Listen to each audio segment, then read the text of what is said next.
The players who stand to become fantasy football stars as a result of the league-wide trends. That's what we're going to talk about today on Stealing Bananas. I'm Ben Gretch. You can find my newsletter, bengretch.substack.com. With me, as always, is Shawn Siegele. You can find all of his great work at RotoViz. Shawn, we talked on our last episode. We did a draft. The episode before, for anyone who listened, we talked for a very long time about league-wide trends.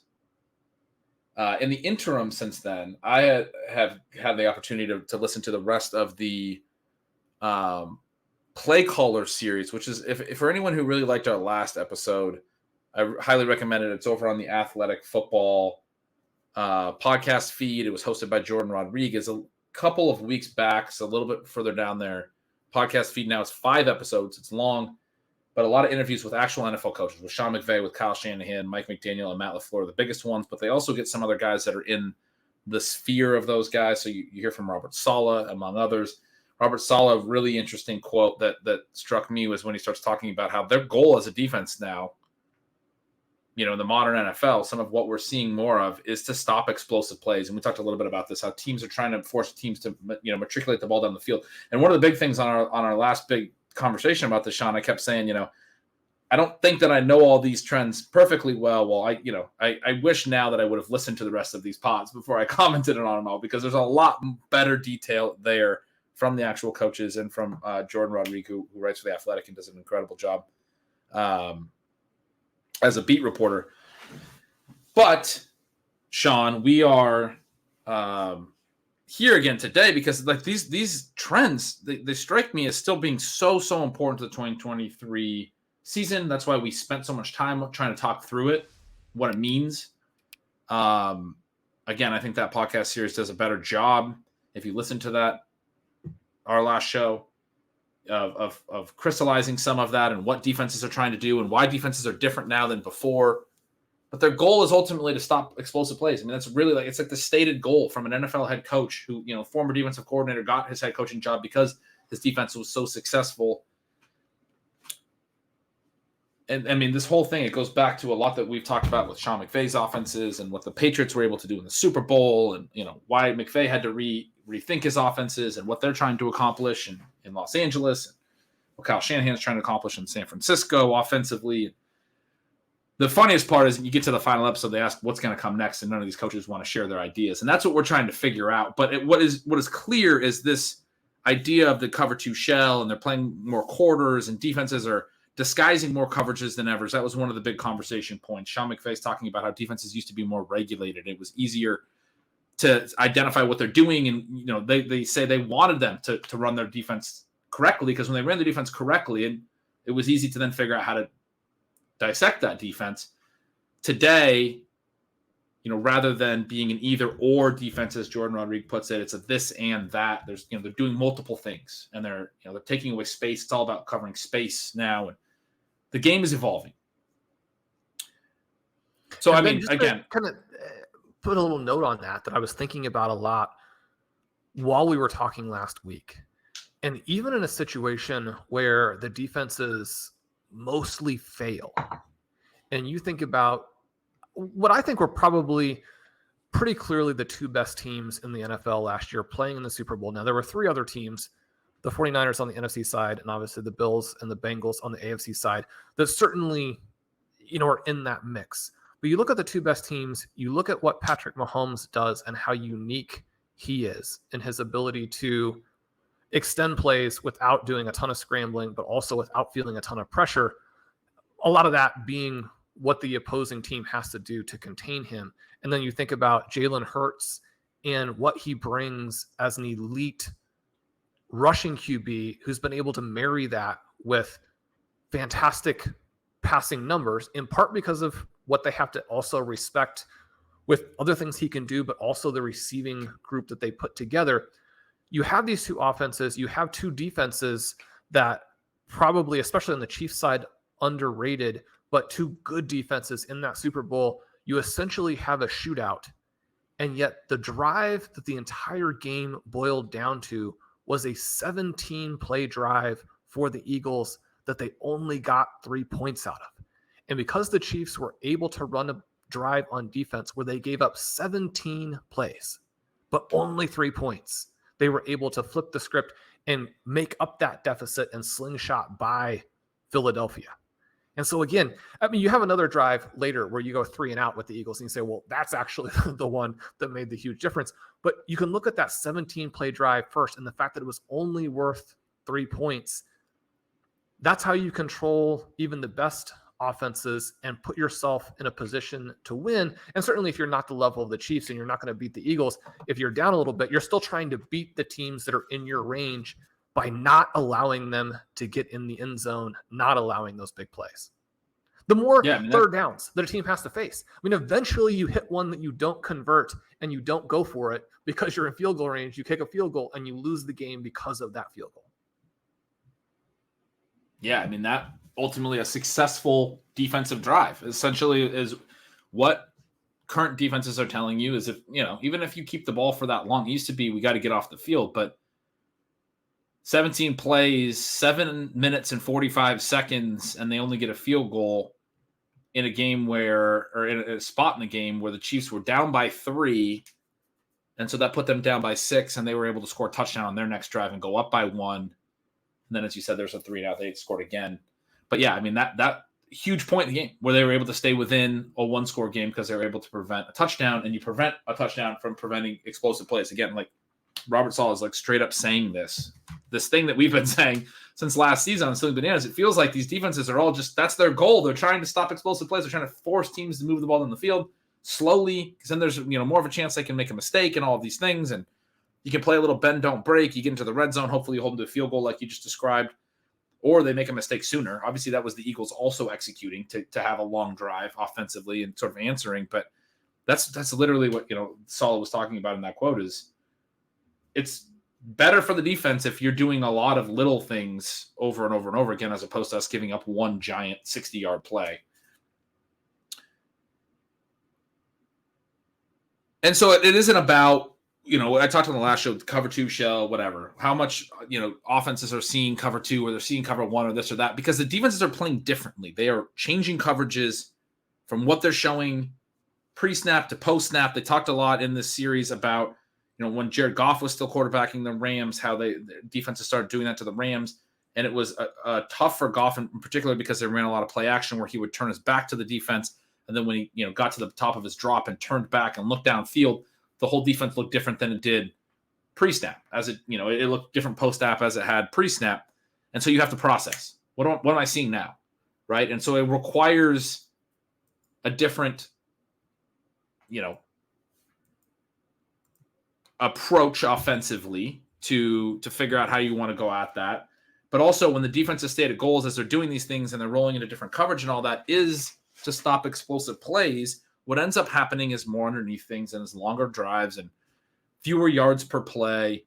Ultimately, offense is down overall because the ball is, staying in bounds. You're getting a lot more short gains and people being tackled. And we had a lot of games last year. I remember writing about it in Stealing Signals where I'm like, man, there's so few possessions in this game. I've always written and talked on the show about how it's a game of possessions, and you're getting games where, there's just not a lot of possessions in the game because the clock is running and there are these long drives, and before you know it, the first half's over, the game's over. But Shawn, that specific thing is, it opens up a discussion of who are the players that benefit from this, because my big thought here is this is not being discussed enough in the fantasy football landscape, that we are focused on the same types of analyses that we've always been focused on and not enough of this is, a longer timeline evolution of the sport. We're in a certain a certain period in that evolution now. And the game's going to continue to evolve. The funny thing I mentioned, was that they asked these coaches, what's going to come next. None of them wanted to say. They all have their own ideas, and maybe there will be an answer. Maybe the offenses are going to find answers, and it's a copycat league, and all the offenses are going to copy it really quick, and it's going to be, golden. One of the things we did see be successful last year, more successful probably than it would have been expected to be for some of these offenses was just the mobility of the quarterbacks and the RPO game and being able to use a quarterback's designed rushing ability. And we've seen quarterback rushing elevated across the league. But Shawn, one of the big things, I mean, I guess one place to start, we talked a few weeks ago about some of the rookie QB offenses. One of the big things that I'm thinking about immediately is we have these defenses now that, as they talk about again in this play callers series, that the defenses are operating a little bit more like offenses is one of the things that several of the coaches said, which I took to mean they're, sort of moving guys around and deciding they're not being reactive. They're being more proactive. We're going to do these things. We're going to move guys around. We're going to, try to accomplish our goals. And that's a more complicated style of defense. As you hear all the coaches say it in this series, than the way that defenses were played even 3 or 4 years ago, really. I mean, this is like a lot of this has started just in the last, half decade, really. This timeline of like Sean McVay's tenure with the Rams. And then as this coaching tree has expanded, and Kyle Shanahan's tenure with the 49ers is the same amount of years as McVay's with the Rams. And then that coaching tree has expanded, and the defensive coaches that practiced against these offenses have expanded around the league as well. And have a lot of young coaches making up a lot of different prominent jobs around the NFL. And those are the teams that are pushing the envelope a little bit. A lot of credit is given to Vic Fangio in the series as well for essentially being the first one to figure out how to stop Sean McVay's really good first iteration of the Rams offense that, then the Patriots sort of leaned on the Vic Fangio blueprint to stop that offense in the Super Bowl. And then, I know we talked on the show a lot, Shawn, about sort of the Patriots had given the blueprint of the Rams and what that meant.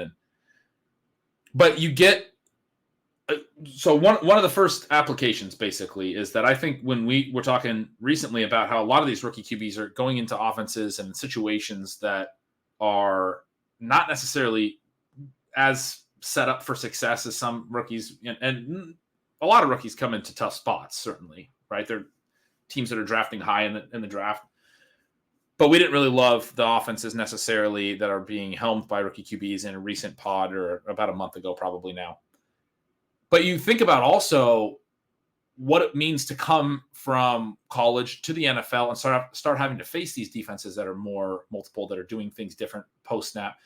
To me, one of the first obvious implications is you need a quarterback that's a good processor that's, and some of these young guys might just be that good and be quick, but probably that the step up from college to the pros is going to become more challenging for a period of time because a lot of this is new in terms of what these defenses are doing. But yeah, I mean, that was one of my first thoughts is like, there's probably some offenses that I kind of want to just stay away from that I'm kind of scared of now.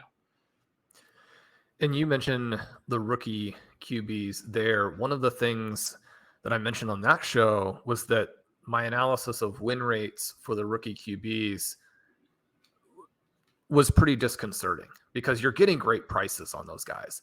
And even within that context, they were having a hard time delivering in best ball. And we can also kind of use that as a proxy to give us a sense of what these guys really do for you if you're drafting them late as sort of a hedge QB or a contingency-based play in redraft. Now, whether or not you even want to bother burning that pick you're probably going to release that guy after a month where you could have been sitting on, a depth running back, for example. Now, Bryce Young played in such a competitive collegiate situation and gets such extraordinary marks for his, overall passing ability, accuracy, processing of the game. He might be a guy who can thwart some of those types of trends. And yet, because the Panthers have given him so little to work with and because the expectations are relatively low, you still might be looking at, another season down the road. It's probably not a good situation for CJ Stroud. Anthony Richardson is such a unicorn. It's going to be a little bit more difficult to, accurately talk about what he could do. I don't know that there's ever been a player of almost any age or experience level that had the range of outcomes that an Anthony Richardson has when you're talking about somebody who is that athletic and meets so many of the current requirements for being an effective NFL QB, because he's got obviously the rushing athleticism when he chooses to use it. He's got the massive arm, and yet wasn't even a good player in college, right? And so you're going to have some conflicting things there. Maybe he can make that jump. I mean, you think about it, someone like a Kenny Pickett, who was good his final year in college, but had been there for a long time. Maybe if you just say Richardson is going to make that jump at the NFL level, I think the counterbalancing element for some of these QBs is that we are going to get offenses that lean more into what they can do, as opposed to what was always the case, and was even the case as recently as a couple years ago with Justin Fields in the Chicago Bears situation, where the head coach is saying, this is the offense. If you can't run it, you can't play. The thing that you and I talked about before the show, and we talked for about an hour and a half before we started recording,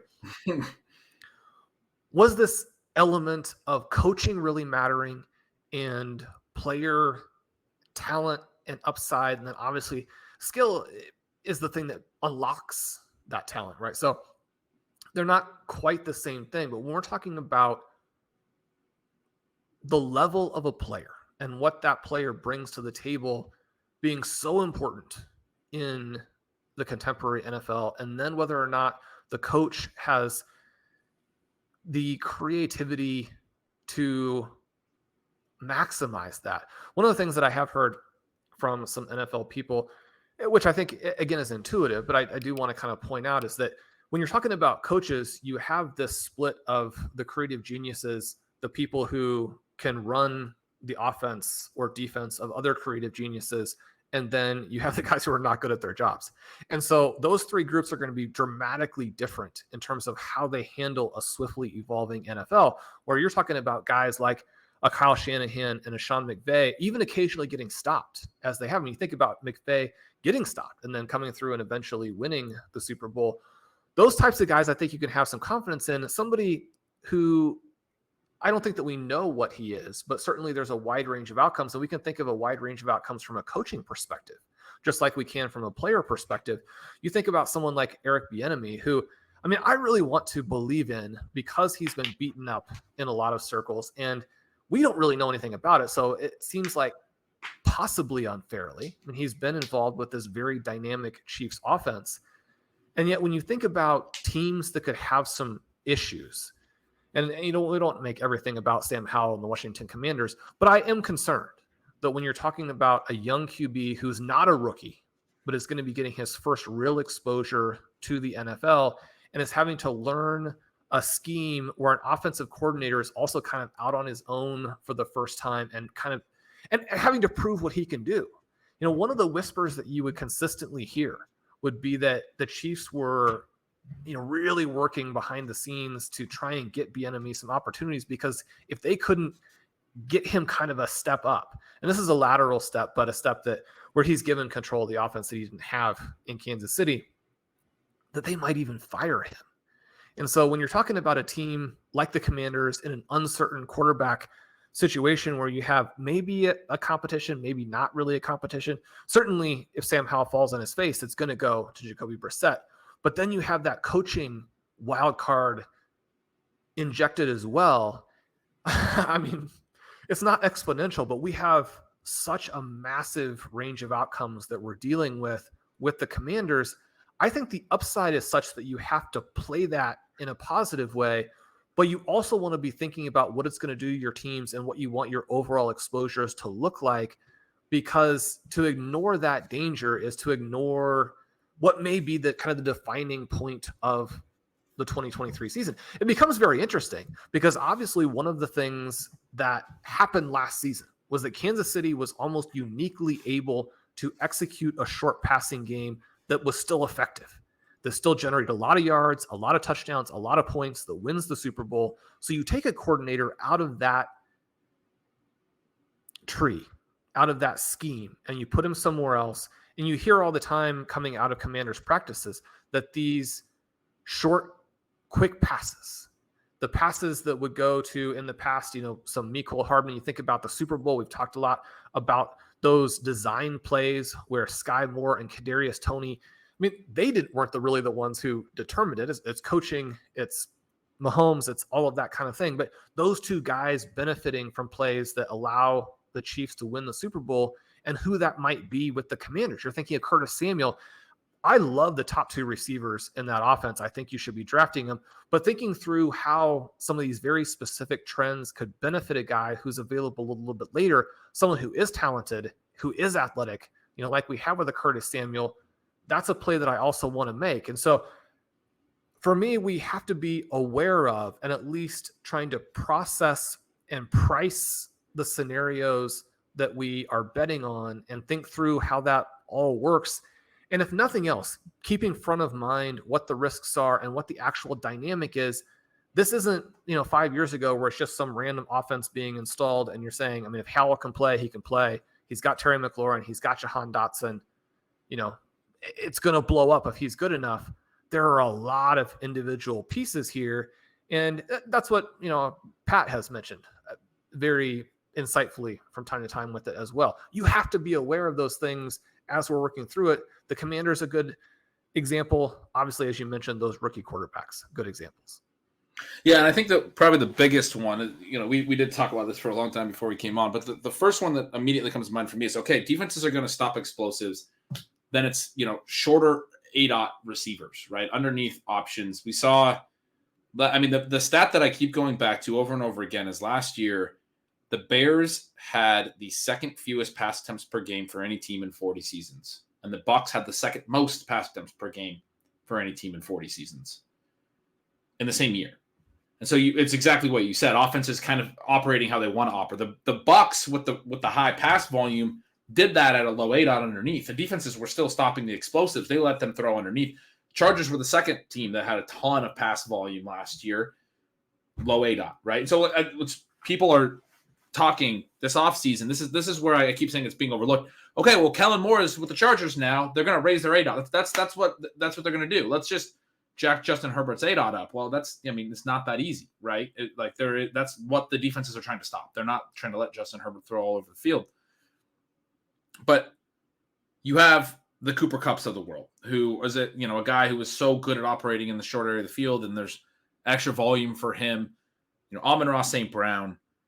Sean, somebody we talked about early in the show, Jaxon Smith-Njigba is going to be that guy with the Seahawks. Obviously, DK Metcalf, Tyler Lockett are both really good downfield players. If you play the Seahawks and you're trying to stop explosives, you're stopping those guys, and JSN can just operate underneath. That has the potential to be a situation where JSN winds up leading the team in targets. We, for most of the offseason, have been hearing about how the Seahawks like to use a lot of 2 tight end sets, and he might not even play that much, and they're not going to use a whole lot of 3 wide receiver sets. Well, they went and got him in the first round for a reason. Their offensive coordinator, Shane Waldron, coached under Sean McVay, used Cooper Kupp, in his offense a couple of years ago, knows, obviously the value of a slot receiver that has additional skills and how to use one of those guys and how to incorporate one of those players. It's probably not the case that JSN's going to immediately step into 2 wide receiver sets, but is that even really the point? Every time he's on the field in 3 wide receiver sets, I think he probably has a chance to earn a target better than either of Lockett or Metcalf, which is just sort of because of the way the defenses play these teams and what JSN does well and what he's going to bring to their offense and where he's going to operate on the field. The Lions, I just mentioned Amon-Ra St. Brown. You look at the rest of their receiving room, they still have Josh Reynolds, a vertical receiver. They still have Khalif Raymond and those guys. Obviously, Jameson Williams will come back. They went and grabbed Denzel Mims as well. They are trying to get as many vertical receivers into their receiving core as they can get, other than Amon-Ra St. Brown and, Sam Laporta and Jahmyr Gibbs, who are the guys that are going to eat up volume underneath. Marvin Jones, another one they brought in this offseason, vertical outside receiver. These guys are just going to run off the pressure, right? That these defenses are trying to prevent explosive plays. If they let them, take shots, then Jared Goff's going to need to take shots, right? But for the most part, those guys, I joked to you before the game, those guys are all going to catch 8 balls a game. Amon-Ra St. Brown, Laporta, and Gibbs, because they're all just, going to have these long, slow drives and catching all these short passes. And that stuff matters in PPR leagues, especially. It's not that simple. Obviously, defenses are, one of the big things about this play caller series and what we're seeing now is that the defenses are not just sitting, they're not regulated. They're not sitting in a certain, cover 2. This idea of a cover 2 shell makes it sound like they're doing the same thing every single play. They're not doing that. They're rolling coverages. They're changing things. A big part of it is they're showing quarters looks more often, which means that the cornerbacks have deep responsibility. So you have 4 DBs who have deep responsibility. The field's sort of cut into quarters downfield, but you can easily understand how that can then shift and roll. I mean, a cover 2 only has 2 safeties typically with deep responsibility. Cover 3, you have the cornerbacks have deep responsibility, 1 deep safety, so you kind of have like it's cut into thirds, and then you have quarters where it's ideally or the way you think about it is it's cut into quarters. Obviously, the deep part of the field, but you can roll that coverage into a cover 3 by taking one of the safeties and bringing him down to the middle of the field, and now you're just into a cover 3, or like there's all different ways that you can change that.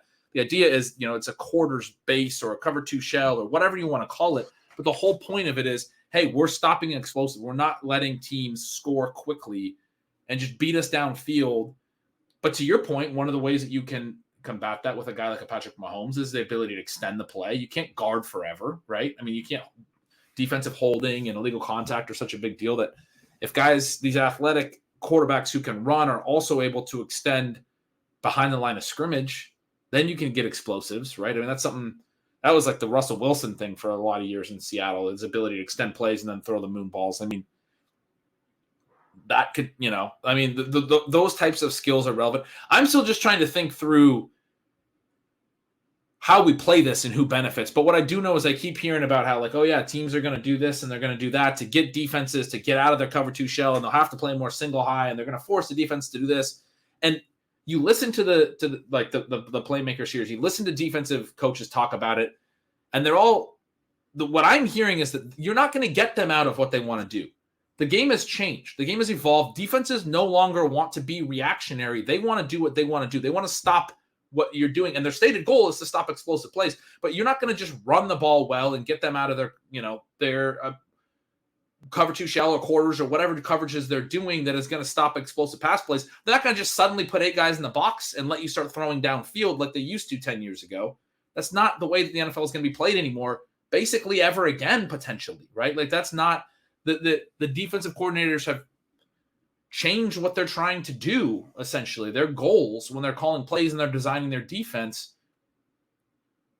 So I don't think we can just talk about, the players and teams from this idea of like, oh yeah, the offenses are going to do this to open up the deep passing. I mean, that's the side of it, Shawn, that I'm most concerned about.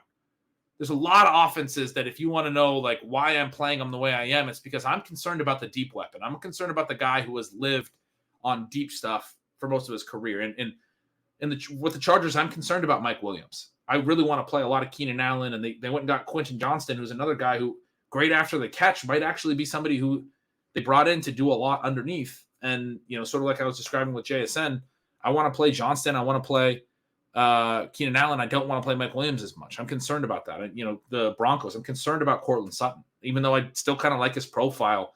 He's always been, or particularly when he was at his best, 2019, he was at his best as a deep, but like, alpha sort of. But that's going to be a tough, maybe if Russell Wilson is, back to what he's able to do and extend plays and hit downfield and those things. But I want to be cautious of the types of players that defenses are telling us they're trying to stop. You're not going to just run the ball and get them out of those formations. And I would be very surprised if teams in most situations. Now, I can see some tactical situations in late game environments where if you were trailing the Giants, if you were trailing the Colts, you're going to have to get down and make some stops. So maybe that unlocks a play in a certain game environment that works for fantasy. You have to kind of wonder how many of those there would be for teams like the Giants and the Colts.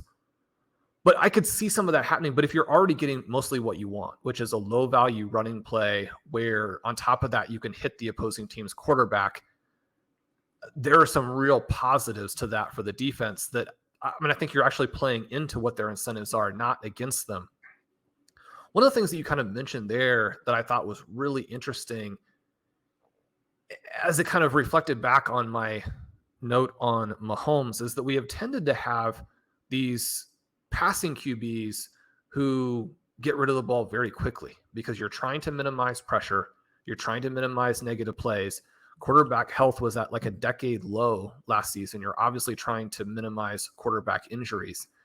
And yet, if you can structure your offense so that you are stressing the defense in ways where they can't really get a lot of pressure on you, and they do have some fear of your QB. I mean, you think about a guy like a Trevor Lawrence who has a low time to snap it or time to throw, and you're thinking, well, that's a positive, right? You want these pass-oriented QBs to get rid of the ball quickly. But you think about the reason that Tom Brady had to retire. It wasn't arm strength. It's a willingness to get hit, because with his time to throw, you cannot really run an effective offense. You have a billion 0-yard passes to Chris Godwin, which again, as you point out, can be very helpful for fantasy. It wasn't successful for them in reality last season.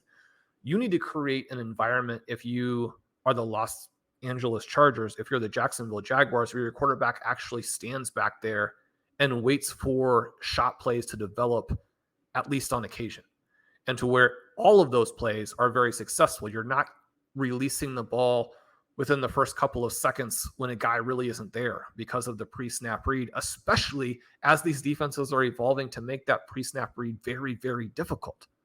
So again, in a copycat league, how do you try and become the Kansas City Chiefs? How do you try and do it without a Patrick Mahomes? One of the things that you will hear people say is, I mean, Mahomes obviously has just crazy arm talent, but I mean, the accuracy itself isn't unreal. And it's one of the things, even when we were kind of joking about it last year, you're talking about, oh, you know, Tua is better than Patrick Mahomes. I mean, that's absurd. And yet there was a tiny little kernel of truth to what he's saying in terms of Tua being able to get the ball on him in a situation where he can run out of the catch, et cetera, et cetera. But the issue is that Mahomes does so many of these things well in an unstoppable way. How would you try and copy those? And so again, when you talk about the Washington Commanders, are they going to copy them in a successful way? Or are you going to have a Matt Nagy with the Chicago Bears type of situation? But I am very interested in the teams that would seem to have a guy who could evolve in that direction. A guy like a Trevor Lawrence, a guy like a Justin Herbert, where they have some mobility and they have big arms and their decision-making is good. But could you then tweak the offense to where it took advantage of those things better? Now, you mentioned Quentin Johnston. I think he's a perfect example because the multifaceted nature of his game is something I think fantasy managers are going to want to target. Now, there are some people who, you know, still have some concerns about his specific prospect profile from, you know, things he had actually accomplished on the field in college. That's very well and good. And I'm not saying that he's going to definitively hit, although I did write him up today as someone I'm heavily targeting. But you look at what he brings to the table. And when you have a guy who has length, a 40-inch vertical, I mean, one of the things that is kind of funny is that one of the real marks against him was this contested catch rate. And yet if you watched so many of the plays that determined the season for TCU last year, it was him making incredible contested catches. So I'm not disputing the fact that there were ones that he did not make. But if he takes the next step, if you watch some of the things he's doing in camp, which camp is very different still from actual Sunday football. We shouldn't say, oh, he's doing highlights and shorts. He's going to make contested catches like this during actual football games. That's still yet another step. But when you have the ability to be open anytime you're on the field, but also you're one of the best guys on manufactured touches and running with the ball in your hands, which is definitely something that he brings to the table. That gives you multiple ways for him to win as a reality player, which also then gives you multiple ways to win as a fantasy manager. And that part of it, I think, is really important. You need to create as many ways to win with what your guy can do on the field as possible. It kind of cuts against someone like a Mike Williams, as you pointed out. I'd be a little bit concerned that perhaps it cuts against a DK Metcalf and a Tyler Lockett, especially when the Seahawks have now telegraphed what they see as the next evolution of their offense by who they decided to pick in the NFL draft. You can even separate out all of these rave reviews that he's generated in camp and simply look at the fact that Tyler Lockett had the same targets per route in 2022 and 2021, but his air yards per target dropped by 5 yards. 5 yards. You've taken a vertical guy and turned him into an intermediate guy with some underneath elements to his game. You look at DK Metcalf, his target per route drops from 27% to 25%, and he loses 2 air yards per target. So you have multiple things that are going wrong there. And and you can say going wrong, if you have the same ability to actually catch the ball and then generate yards after the catch, there are ways in which the really well-designed offenses are going to counterbalance some of the, quote unquote volume elements that you lose. But when you're looking at that dynamic, and one of the things you have to keep in mind here is that the Seattle Seahawks were one of the most successful teams in the entire NFL last year when it came to how they dealt with some of those evolutions. It's one of the reasons why you look at Geno Smith, leads the NFL in completion percentage, does a lot of things really positively, has this breakout season for a guy who originally failed when he came into the NFL as a quarterback. You sign the new contract, you look like you're the foundation QB for your team. People are excited about you. And yet, even within one of the more successful environments, the underlying peripherals for your two stars are troubling. And so you're going to have to deal with that across the NFL with different players. And it's not like two guys who are still reasonably successful you should avoid. But you want to consider that, and you want to consider what JSN does that they don't necessarily do. And one of those things is going to be giving an offense a weapon that is both intermediate and probably over the middle, at least at times. You go back to what the Miami Dolphins did so successfully last year, which was dominate the middle. Now, you referenced how defenses then obviously tried to also adjust and take some of those things away. But I think that one of the trends that emerges fairly clearly here, and you articulated it with Cooper Kupp, and your series in Stealing Signals has been fantastic for this and working people through who they want to look at. These sort of slot plus guys, the players who give you the ability to dominate at different levels and to dominate potentially the middle of the field in key moments. Those are players who are probably better set up to not only survive, but thrive in this new era than a lot of the other guys that you're looking at. Yeah, I mean, those are guys that defenses aren't necessarily trying to take away everything that they're doing. So, there are some easy completions there. You talk about PPR, you talk about the ability to just rack up receptions. One of the stats that I thought was so crazy, I'm looking at Cooper Kupp, and I am going to rank him third overall, even despite the hamstring injury that doesn't seem to be super major, but those things can recur, and it's concerning that he's already banged up at his age. But he's played 30 games with Matthew Stafford, including the playoffs in 2021. They had 21 games that year. They had 9 games last season. His 17-game pace on a 30-game sample with Stafford, and we always joke about pacing things out, but usually that's with a small sample. I'm taking a 30-game sample and bringing it back down to 17 games. It's over 150 receptions. Last year, Justin Jefferson led the NFL with 128. Tyreek Hill was second with 119. If you have 150 receptions and no one else has more than 130, you're going to be the wide receiver one. Like, I don't even care how good your efficiency is. It's not a guarantee, but like with PPR scoring, typically speaking, if you're 20 receptions higher than everyone else, the yards and everything that come along with that, it's, you're going to be, if you're not the wide receiver one, you're not going to be blown away by anyone else, right? Your range of scoring is so high. That's Kupp's whole 30-game sample. He was obviously incredible in 2021. The point is, in 2022, he was also very close in terms of the volume he was earning. His after the catch efficiency, his yards per catch, his yards per target, some of those things were definitely worse in 2022 relative to 2021, which again was probably the greatest receiver season of all time when you consider going all the way to the Super Bowl, winning the Super Bowl, winning the MVP of the Super Bowl, playing 21 games at that level, probably the greatest receiver season of all time. He wasn't quite at that level in 2022 in terms of the efficiency, but the receptions were. I mean, he was, pacing his 17-game pace last year was 140 catches, and he didn't even play the full game in the, his 9th game when he left the game, early. He played about 2/3 of the game.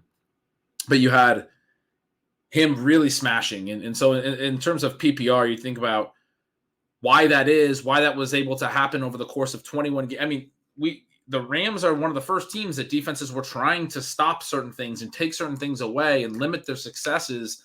And yet Cooper Kupp evolves into that player doing all that stuff in the 30 games that he's played with Matthew Stafford.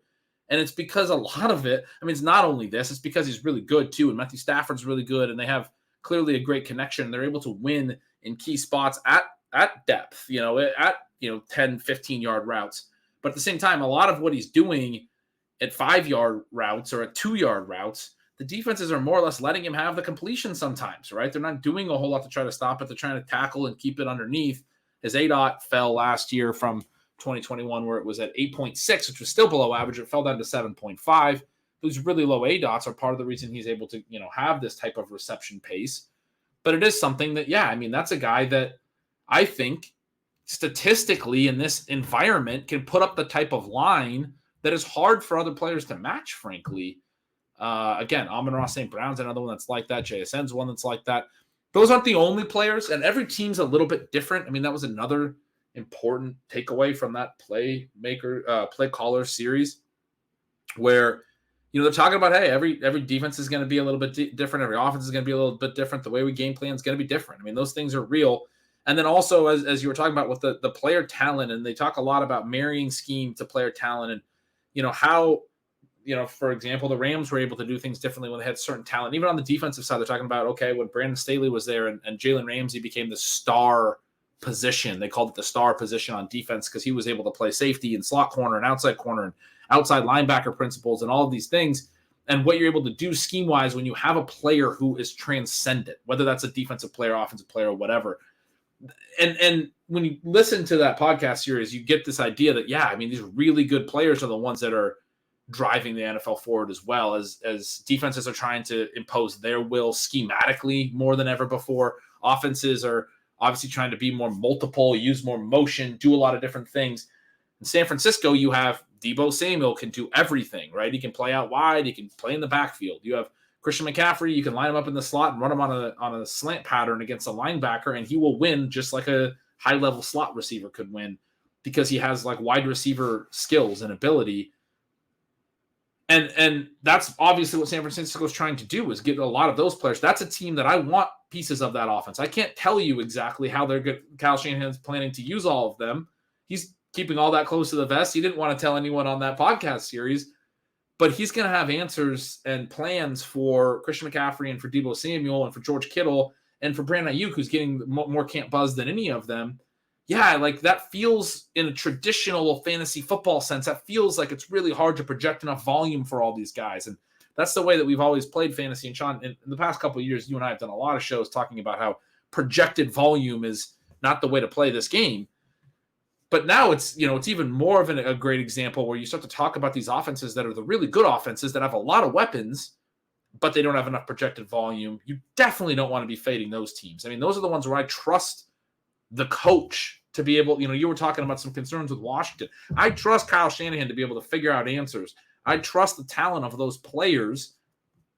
Their floor is higher then, right? Maybe their ceiling isn't massive, but what players can define the 2023 season? Well, if there's a couple of injuries in that offense, it could be any of those guys, right? Like if the one, maybe one injury, but you don't want their offense to completely fall apart. But the point being that you want the volume to kind of consolidate. That's one of the other great parts of a Cooper Kupp, is the volume consolidates on him, and teams still don't stop it all the way through to the Super Bowl, the biggest game of the year. No one could really stop him because of what, schematically they're able to do. He's just that good. The Bengals are another team that I want to be in on because I think Joe Burrow, he's already posted some really impressive completion percentage numbers. And I think, that's just a really cerebral quarterback, somebody that you and I were talking about before the show, Shawn. I think a big part of the reason that he's been able to be so good from an accuracy standpoint isn't necessarily that he's physically the most accurate quarterback in the world that ever existed. It's that he processes and gets the ball to where it needs to be a half second quicker than any other quarterback can do it. That's something that I thought Peyton Manning always did his whole career better than anyone, was able to put balls in places as routes were developing before defenders are going to be able to get there, but your guy's going to be able to get there. And you don't have to throw a perfect ball then. We always used to joke with Peyton Manning, he'd throw these ducks, these wobblers, especially late in his career, but he understood how to read defenses in a way that he could get the ball to the receivers that he needed on time. I think Burrow does that. And as long as Burrow's healthy, obviously has the little bit of a calf thing, I think that whole Bengals offense is going to benefit. So that's great for obviously Jamar Chase. It's great for T. Higgins contingent upside, or just upside generally. It's great, I think, for even their running backs that might play and the ways that they can rack up receiving volume. It's not something that we've really seen Mixon do, but they used Pirine a lot in that role late last year, and his ability to catch a lot of passes and do some really successful things. He had a game in the late regular season. He had 3 receiving touchdowns, and a couple of them were big ones. Well, part of that's probably because Burrow got the ball to him quicker than the defense had time to react. That's the hole they had, was to pick up the running back, and he's able to catch the ball and start running before they've really reacted, and then he's able to get gone and score a long touchdown.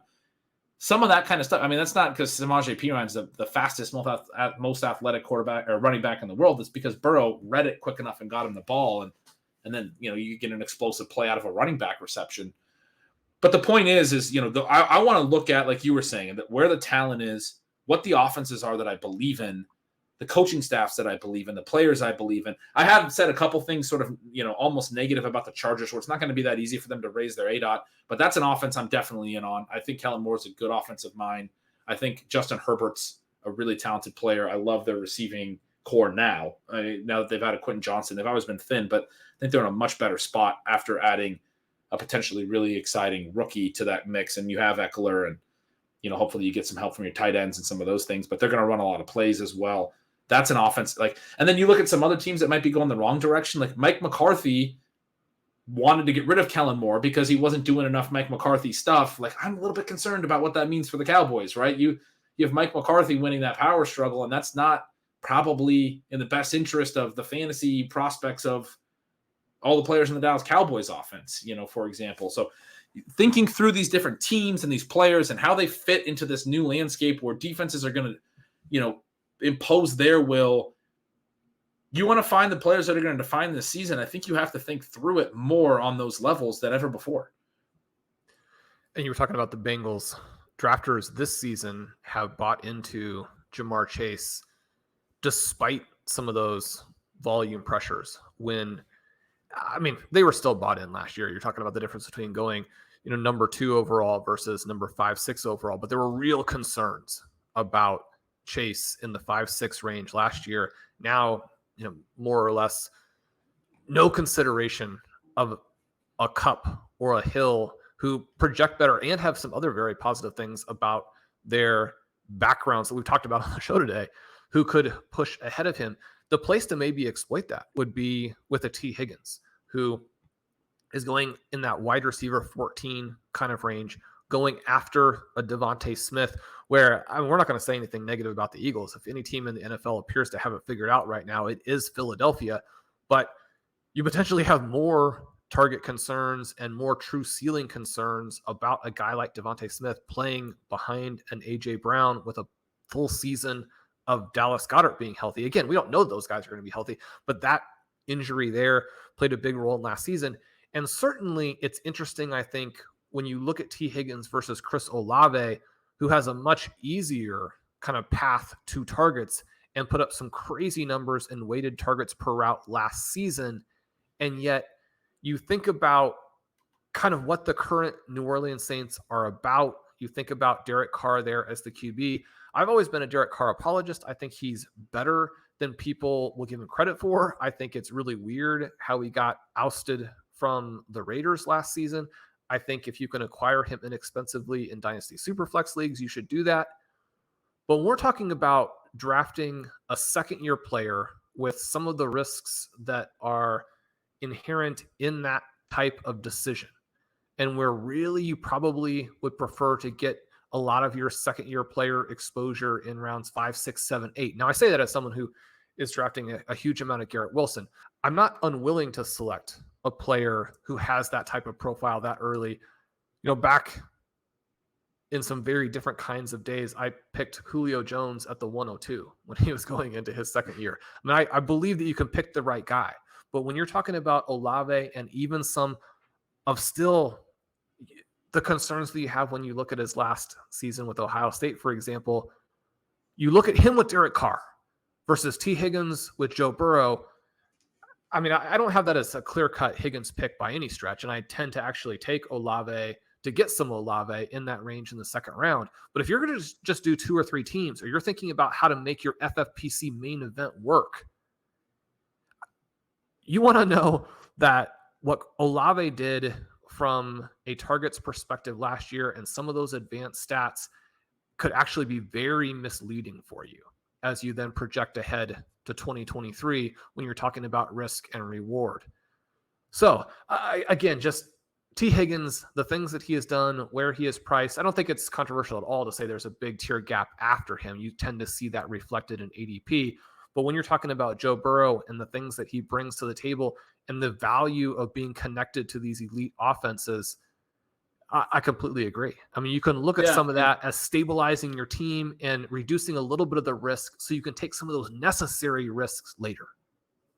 And you look at the coaches. I mean, I don't think Dennis Allen he's a defensive coach. I don't think he's a particularly great one. Probably kind of just got promoted after Sean Payton, left. And Pete Carmichael's the offensive coordinator there. He's been the offensive coordinator there since 2009. He's been there for 14 years and worked under Payton for a long time. And that offense wasn't particularly great last year in his first sort of opportunity to be outside of Payton's shadow, other than, I guess, the year that Payton was suspended, which also was not a very good offensive year for the Saints. And then you compare that to Zach Taylor, who I don't think is the best coach in the league, but I do think we got a lot of like fake sharp. That's one of the favorite comments. A lot of Zach Taylor is a fake sharp type discussion in the first couple of years that he wanted to run the ball too much, this, that, and the other thing. I don't think that was ever really fair. Last year, they jumped to the second highest pass rate over expected in the NFL, behind only the Chiefs, up even ahead of the Bills. And that was something that, we wanted to see them compete with or to be able to compete with the best teams in the AFC, to be willing to throw with intent and put the ball in Burrow's hands. They did that last year. I mean, once he got healthier off the ACL, the year prior, he's rehabbing from an ACL early in the year, but he was that way late in 2021 as well, all through 2022. We've now seen Taylor be willing to say, look, my team wins by throwing the football in these ways. And obviously he's another guy that comes from that sort of extended coaching tree, worked under Sean McVay. Those are the types of, situations that I want to buy into as well, where I think the coaches are capable of, of success, as opposed to, situations that are a little bit more challenging.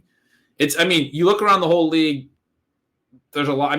Jacksonville's a team, Sean, that I'm starting to think I need to be a little bit in on more. The market's definitely been really optimistic about them, but I think Doug Peterson's a good coach. Talked about Trevor Lawrence's abilities. I've started to take a little bit of Calvin Ridley in the third round. I've always thought he was overvalued for most of the offseason relative to obviously missing the last couple of years, but started to, look, if this offense is really, really good and they have a, sort of a weak schedule, he's a guy that could really dominate volume in the short middle area of the field if somebody does in that offense. There's a lot of, places you look around the league that, Baltimore, they brought in Todd Monken. They're going to try some different things. They're going to spread things out, throw things.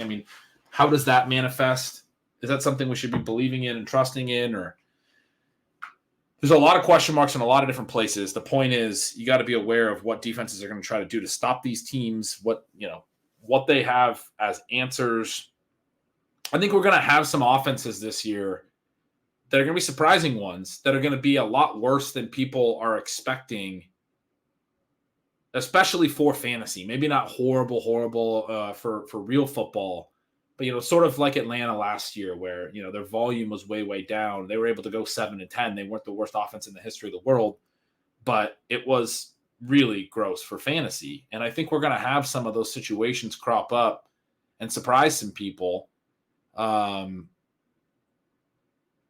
Ultimately, there are going to be some teams where good players just win out. You mentioned Garrett Wilson. Like, that's a player where, he's not an underneath option necessarily, but he's a guy who can win sort of at all depths. And if he's this guy with Aaron Rodgers and they're trying to just beat every time they see man coverage, they're trying to beat it with a certain, call route or this or that, he can succeed in a different way than what is relevant to how defenses are trying to play them, I guess is sort of what I'm saying. Like, this whole conversation might not apply to his ceiling scenario. I still want to be in on a guy like that, but there are certain players, situations, schemes where this stuff is very, very relevant for them and ultimately pretty concerning, I think. It's a really fun conversation. I've enjoyed looking at some of the specific players and teams who could benefit from it, the coaches that are both positives and also risks. Ben, we're also going to discuss some of the running backs and a little bit of the running back scoring in an upcoming show, specifically looking at the elite backs and how you want to play those first handful of rounds. We've given a decent amount of attention to the dead zone, the dead zone extended, however you want to look at that, how to play it. You can find those shows. But we also want to look at how defensive evolution is influencing workload levels, what that means for EP, what it means for talent and efficiency, and how some of these teams are going to adjust at the running back position. I'm really looking forward to that, as the 2023 season actually gives you some chances every once in a while to take those early running backs, and maybe the penalty is different. I think that will be a lot of fun. We'll also have our own FFPC main event drafts coming. We're at August 7th now, so everything is going to be fast and furious, but this was Shawn, a lot of fun. Our 2024 first and second rounds. That's one that we get asked about a bunch. That'll be coming soon. One of our favorite shows to do every year. And that's ultimately the kind of thing that we're talking about here, where it's like we're trying to think ahead. You were talking about JSN and how they drafting him, they signaled a change in their offense. Like, if we look at the 2024 Seattle Seahawks, I'm not worried about their 2 tight end rates. They're not going to still be doing that, right? So why am I worried about it going into 2023? Like, that can evolve over the course of the season as well. But if JSN's good, and he's going to be, then they're going to use him, right? I mean, that's sort of and that's when we look ahead to 2024 and we make those types of longer term thoughts, like, it all starts to fit together a little bit more. I think it's easier to visualize, oh yeah, down the road, JSN is going to be this type of player for the Seahawks. Well, yeah, that can happen in 2023 as well. And and sometimes that's where you get the biggest edge on the market, is when you're willing to see it a year before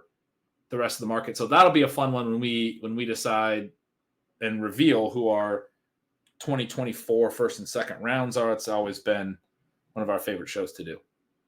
It has. I can't wait for that. You got me super fired up. I'm ready to do 3 or 4 more shows back to back here. Get our get our 2024 targets out. No, that'll do it for today's episode. A lot of fun for me. As always, I want to mention the divisional previews that Ben has up at Stealing Signals. Those are fantastic. He goes into more detail on some of the things that we've been talking about today. Make sure you sign up for Stealing Signals. Make sure you sign up for Stealing Lines. We'd love to have you over at RotoViz. We have the coupon code RVRadio2023 at checkout for that 10% discount on your 1-year subscription. Leave us a rating and review. You guys have done some really cool ones recently, and for those people who have left them, I mean, it means the world to us. So thank you again, and we'll talk to you guys soon.